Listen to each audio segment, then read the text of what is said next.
Bonjour Paul-Adrien, Bonjour Saïd. content de vous recevoir. Vous représentez l'ESCA, vous êtes directeur de cabinet et président de la commission diversité et inclusion. Est-ce que vous pouvez nous dire quelques mots sur l'ESCA d'abord? Oui, bonjour Saïd, merci beaucoup de m'accueillir aujourd'hui. Donc l'ESCA aujourd'hui c'est une école de management centenaire, plus de 120 ans. Aujourd'hui nous comptons plus de 550 collaborateurs, 7500 étudiants répartis sur nos 10 campus et nous avons une faculté qui représente maintenant 200 enseignants-chercheurs. Parfait, super. Alors l'ESCA s'engage aussi autour du sommet de l'inclusion économique. Qu'est-ce qui a motivé en fait ce choix aujourd'hui? Qu'attendez-vous du sommet? Donc aujourd'hui, on participe à nouveau au sommet de l'inclusion économique. Ce n'est pas la première fois, j'espère que ce ne sera pas la dernière non plus.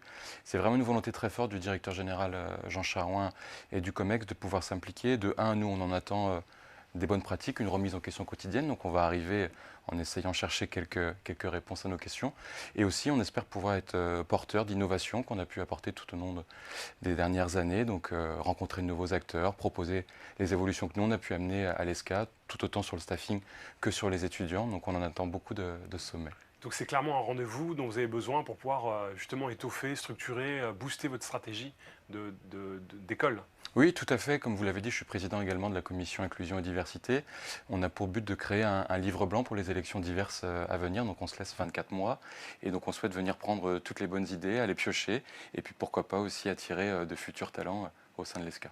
Alors, quelles sont les actions concrètes que vous menez pour garantir davantage de diversité et d'inclusion économique au sein de votre école? Pour en prendre une particulière, comme on est un établissement d'enseignement supérieur, on a la particularité d'être un enseignement supérieur privé d'intérêt général. On a un statut ESPIC, donc pour nous c'est une valeur très importante. Et je vais reprendre un exemple en particulier. On est la seule école de management en France et certainement également la seule en Europe à pratiquer la modulation des frais de scolarité. C'est-à-dire aujourd'hui, peu importe d'où vous venez, à partir du moment où vous avez la méritocratie académique, c'est-à-dire que vous avez la possibilité sur le plan académique d'intégrer l'ESCA. L'ESCA, si vous avez des revenus très faibles, très clairement, de la première à la 5e année, c'est 0 €. Donc aujourd'hui, pour nous, c'est une dimension très forte, sociétale très forte aussi. On souhaite continuer à développer cette information et ce processus. Il est encore peu connu.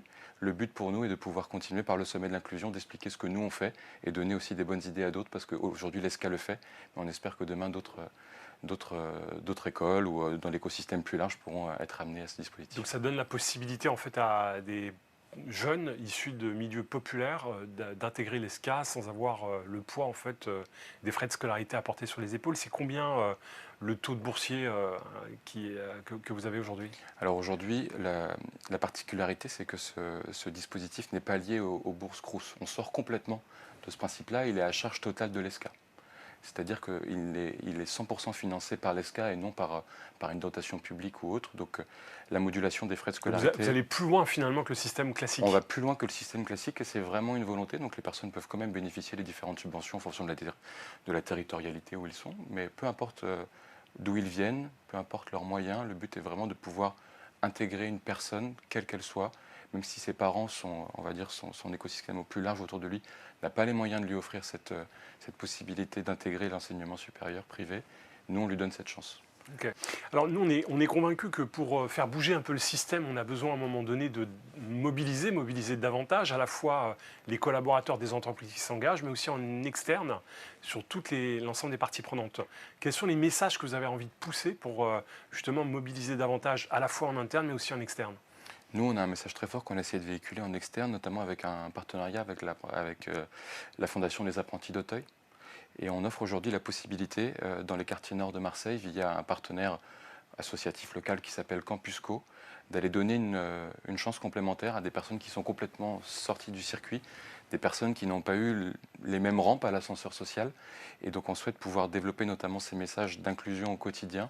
Et donc il y a ce principe-là qui est sur le campus d'Aix. Et donc une première promotion va sortir avec des personnes qui n'étaient pas prédestinées à l'enseignement supérieur. Et via donc, les quartiers nord de Marseille, Campusco et les apprentis d'Auteuil, on souhaite pouvoir redonner une chance à tout le monde et qu'ils puissent acquérir cette juste place.